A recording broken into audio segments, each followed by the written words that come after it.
নমস্কার, জয় মাতারা। আমি অ্যাস্ট্রো হিমাংশু ভাগ্যের দুয়ার থেকে আপনাদেরকে জানাই আন্তরিক শুভেচ্ছা, ভালোবাসা। আজ আমি যে প্রেডিকশানটি করতে চলেছি, জাতকেরা হলে ডান হাতটিকে দেখুন আর জাতিকারা হলে বাঁ হাতটিকে দেখুন। দেখুন, এইটা হচ্ছে আমাদের হৃদয় রেখা, এইটা হচ্ছে আয়ু রেখা আর এটা হচ্ছে মার্শাল রেখা।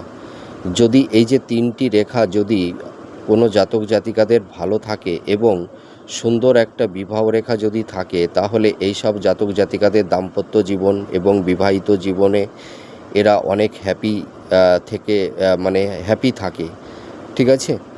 এদের বিবাহিত জীবন ভালো হয়। কিন্তু দেখা যাচ্ছে যে সুন্দর একটা হৃদয় রেখা আছে বা সুন্দর একটা আয়ু রেখা আছে বা মার্শাল রেখা আছে, কিন্তু দেখা যাচ্ছে যে এই বিবাহ রেখাটি দেখুন, যদি কোনো জাতক জাতিকাদের শাখাযুক্ত হয়ে যায়, এই বিবাহ রেখাটাতে দেখুন শাখাযুক্ত হয়ে গেছে, ঠিক আছে?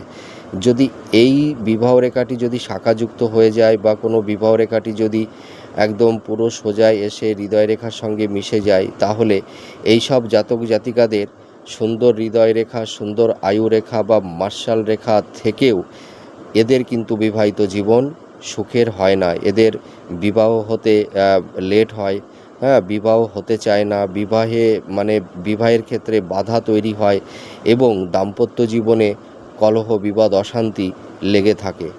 তাছাড়া আর একটা জিনিস আপনারা লক্ষ্য করবেন, মহিলাদের বিবাহের ক্ষেত্রটা হচ্ছে মঙ্গল। এই মঙ্গলের স্থানে এখানে যদি কোনো ক্রস চিহ্ন থেকে থাকে বা তিল চিহ্ন থেকে থাকে বা জপ চিহ্ন থেকে থাকে এই মঙ্গলের ক্ষেত্রে, বা এই নিচস্থ মঙ্গলের ক্ষেত্রেও যদি জাল চিহ্ন বা জপ চিহ্ন থেকে থাকে বা ক্রস চিহ্ন থেকে থাকে, তাহলেও কিন্তু বিবাহিত জীবনে নানা রকমের সমস্যা, ডিস্টারবেন্স এইগুলো তৈরি হয়। আপনারা মিলিয়ে দেখুন এই প্রেডিকশানটি কতটা ম্যাচ করছে। নমস্কার, জয় মাতারা।